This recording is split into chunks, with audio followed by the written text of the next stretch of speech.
اعوذ باللہ من الشیطان الرجیم بسم اللہ الرحمن الرحیم یا صاحب الجمال و یا سید البشر من وجهك المنیر لقد نفر القمر لا يمكن الثناء كما كان حقه بعد از خدا بزرگ توئی قصہ مختصر جزا اللہ عنا سیدنا و مولانا محمد صلی اللہ علیہ وآلہ وسلم ما هو اہلہ یا رب لک الحمد کما ینبغی لجلال وجهک وعظیم سلطانک رب اشرح لی صدری ویسر لی امری واحلل عقدۃ من لسانی یفقہوا قولی رب زدنی علما رب زدنی علما رب زدنی علما۔ السلام علیکم ورحمۃ اللہ وبرکاتہ۔ میں حافظہ افرا جاوید اسلام آپ سب سے مخاطب ہوں۔ اپنے یوٹیوب چینل انفینٹ اسلام میں آپ سب کو خوش آمدید کہتی ہوں۔ امید کرتی ہوں آپ سب خیریت سے ہوں گے، زندگی پرسکون، پر اطمینان اور ایمان بالخیر گزر رہی ہوگی۔ سورۃ التوبہ اردو ترجمہ اور تفسیر، اس کی آیت نمبر 72 تک ہم گزشتہ اسباق میں پڑھ چکے ہیں۔ آج کے سبق میں آیت نمبر 73 سے باقاعدہ آغاز کر رہے ہیں، جس میں اللہ رب العزت ارشاد فرماتا ہے یا ایہا النبی جاہد الکفار والمنافقین وغلظ علیہم ومأواہم جہنم وبئس المصیر۔ اے غیب کی خبریں دینے والے نبی، کافروں اور منافقوں سے جہاد کرو اور ان پر سختی کرو، اور ان کا ٹھکانہ جہنم ہے اور کتنی بری پلٹنے کی جگہ ہے۔ سب سے پہلے کتنی پیاری بات ہے نا، یا ایہا النبی، کتنے لاڈ سے اللہ تبارک و تعالیٰ نے کتنے پیار سے اپنے محبوب کو کس طرح مخاطب کیا، کتنے پیار سے، ہے نا۔ تو اس سے ہمیں یہ سبق ملتا ہے کہ ہمیں بھی آقا علیہ الصلوۃ والسلام کو ان کے اچھے القابات سے پکارنا چاہیے، ادب کو، ان کی شان کو ملوز خاطر رکھتے ہوئے، ٹھیک ہے۔ پھر کیا حکم ہوا کہ کافروں سے اور منافقین سے جہاد کرو، یعنی کافروں سے جہاد کس طرح کہ ایک چیز سمجھ لیں کہ جہاد صرف جو ہے وہ لڑائی کی شکل میں نہیں ہوتا، بلکہ دین کے لیے کی جانے والی ہر کوشش جہاد ہے، خواہ وہ زبان سے ہو، خواہ وہ قلم سے ہو، ٹھیک ہے۔ تو یہاں پر جو ذکر ہے کافروں سے تلوار، ٹھیک ہے، جس طرح جنگ ہوتی ہے ویسے جہاد کرو، منافقوں پر حجت قائم کرنے سے جہاد کرو، ان پر سختی کرو۔ حجت قائم کرنے سے جہاد کرنے سے کیا مراد ہے؟ یعنی کہ علامہ عبداللہ بن احمد نصفی رحمۃ اللہ تعالی علیہ فرماتے، ہر وہ شخص جس کے عقیدے میں فساد ہو، اس کے بارے میں بھی یہی حکم ہے کہ حجت و دلائل کے ساتھ اس سے جہاد کیا جائے اور جتنا ممکن ہو اس کے ساتھ سختی کا برتاؤ کیا جائے۔ تو معلوم کیا ہوا یہاں پر کہ دین کے لیے ہمیں بھی کوشش کرنی ہے۔ ضروری نہیں ہے کہ بس جو جنگ کی فارم میں جہاد ہے وہی جہاد ہے۔ اللہ کی راہ میں نکلیں، اللہ کے لیے نکلیں، اللہ کی رضا کے لیے کیا جانے والا ہر عمل، ہر کام کس میں ہے؟ وہ جہاد میں ہی کاؤنٹ ہوتا ہے، ٹھیک ہے۔ اگلی آیت پڑھتے ہیں کہ منافقین اللہ کی قسم کھاتے ہیں کہ انہوں نے کچھ نہ کہا، حالانکہ انہوں نے یقیناً کفریہ کلمہ کہا اور وہ اپنے اسلام کے بعد کافر ہو گئے، اسلام کو چھوڑ کر کافر ہو جائے اور کلمات کفریہ زبان پر ادا کریں اور پھر مکریں گے بھی یا رسول اللہ کہ ہم میں سے کفریہ کلمات آپ کی شان میں نہیں ادا کرتے، لیکن در حقیقت وہ آپ کی شان میں، وہ اللہ کے بارے میں، وہ آپ کے لیے، وہ مسلمانوں کے لیے ایسے الفاظ بولتے ہیں جو معیوب ہیں، جو اللہ کی شان کے لائق نہیں، جو آپ کی شان کے لائق نہیں، ٹھیک ہے۔ اور انہوں نے اس چیز کا قصد و ارادہ کیا جو انہیں نہ ملی۔ اس سے مراد کیا ہے؟ یعنی تبوک سے واپسی پر نا تقریباً 15 منافقین کا ایک گروہ تھا جنہوں نے اس چیز کی پلاننگ کی تھی کہ نعوذ باللہ علیہ الصلوۃ والسلام کو گھیر لیا جائے گا، ان کو ان کی سواری سے گرا کر شہید کر دیں گے ہم، تو کسی گھاٹی سے ان پر حملہ کر دیں گے، کسی گھاٹی پر نا جب وہ موجود ہوں گے۔ تو حضرت حذیفہ آقا علیہ الصلوۃ والسلام کے پیچھے تھے موجود، ٹھیک ہے، سواری کے پیچھے سے ہانک رہے تھے۔ حضرت عمار بن یاسر جو ہے وہ لگام تھامے ہوئے تھے، یعنی وہ پیچھے سے سواری کو ہانک رہے تھے اور حضرت عمار بن یاسر آگے سے لگام پکڑ کر چل رہے تھے۔ اسی دوران حضرت حذیفہ نے اونٹوں کے اور اسلحے کی آواز سنی، تو انہوں نے بلند آواز سے پکارا کہ اللہ کے دشمنوں دور ہو جاؤ، دور ہو جاؤ۔ تو اس وقت یہ سن کر منافقین وہاں سے ڈر کے مارے بھاگ گئے تھے۔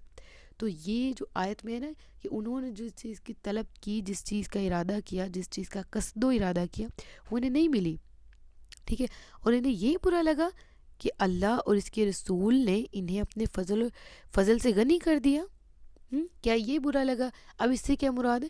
یعنی جب مدینہ میں آقا علیہ الصلوۃ والسلام نے ہجرت نہیں کی تھی تو فقر اور تنگ دستی میں یہ ان کی حالت بالکل خستہ ہو چکی تھی، خستہ حالت میں زندگی بسر کیا کرتے. اور جب آقا علیہ الصلوۃ والسلام مدینہ منورہ میں آقا علیہ الصلوۃ والسلام کی آمد ہوئی تو ان کے صدقے غنیمت میں مال و دولت پا کر یہ منافقین خوشحال ہو گئے. کیا انہیں یہ برا لگا؟ کیا انہیں وہ آ جاتے نا کہ اللہ کی اتنی نعمتیں کس کس کو انہوں نے جھٹلایا, کس کس کا انکار کرنے والے ہیں یہ. اگر یہ توبہ کرتے ہیں تو ان کی توبہ قبول ہے. اگر یہ توبہ کرتے ہیں فَإِن يَتُوبُوا يَكُ خَيْرًا لَهُمْ, بہتر ہے ان کے لیے. اور اگر وہ منہ پھیریں تو اللہ انہیں دنیا اور آخرت میں سخت عذاب دے گا, اور ان کے لیے زمین میں نہ کوئی حمایتی ہوگا اور نہ کوئی مددگار. اور ان میں سے کچھ وہ ہیں جنہوں نے اللہ سے عہد کیا ہوا ہے کہ اگر, اب ذرا غور سے سنیے گا ان آیات کو, ٹھیک ہے, کہ اگر اللہ ہمیں اپنے فضل سے دے گا تو ہم ضرور صدقہ کریں گے اور ہم ضرور صالحین میں سے ہو جائیں گے. پھر جب اللہ نے انہیں اپنے فضل سے عطا فرمایا تو اس میں بخل کرنے لگے اور منہ پھیر کر پلٹ گئے. ہم میں سے ایسے کتنے ہیں؟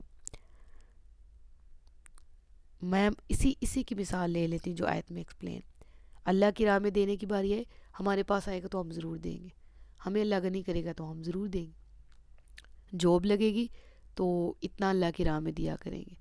یہ والا ٹاسک مل گیا, اس سے اتنی ارننگ ہوگی, اتنا اللہ کی راہ میں. پھر کتنا کرتے ہیں ہم؟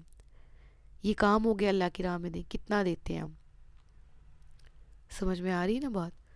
تو اس دور میں بھی منافقین تھے. جب اللہ کی راہ میں دینے کا انہیں کہا جانا, زکوٰۃ کا, صدقات کا, عطیات کا, تو اپنے فقر کی کہانیاں سنانی اور کہنا فقیر وہ ہوتے ہیں, جب ہمیں ملے گا تو ہم ضرور دیں گے.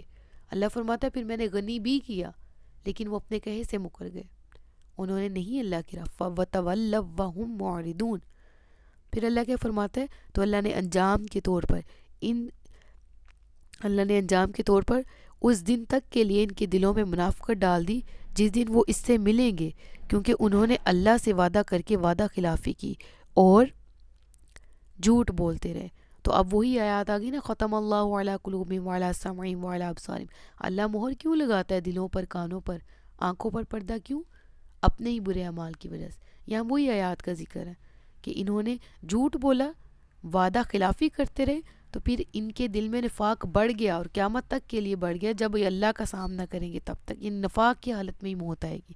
کہ انہیں معلوم نہیں کہ اللہ نے ان کے دل میں اللہ ان کے دل کی ہر چھپی بات اور ان کی ہر سرگوشی کو جانتا ہے, اور یہ کہ اللہ سب غیبوں کو خوب جاننے والا ہے.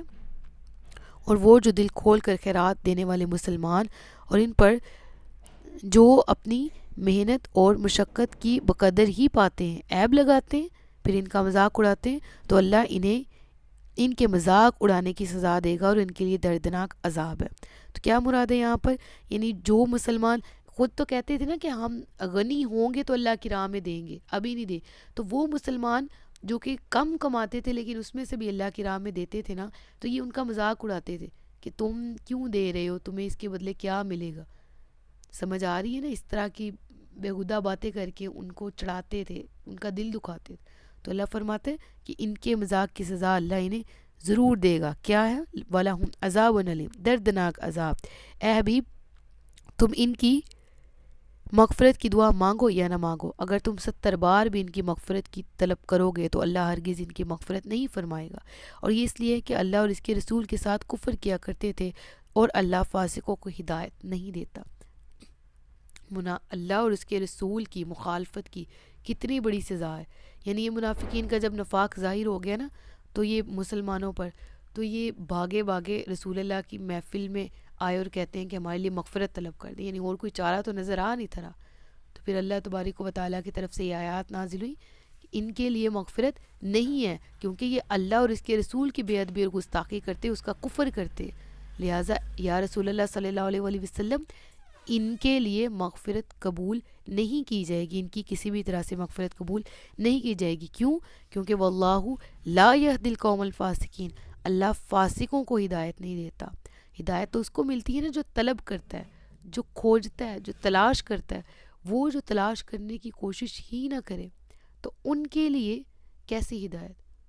تو کسی کافر کی دعائے مغفرت, یعنی کسی کافر کے پیچھے دعائے مغفرت بھی اس کو فائدہ نہیں دیتی, اس کی بخشش ناممکن ہے.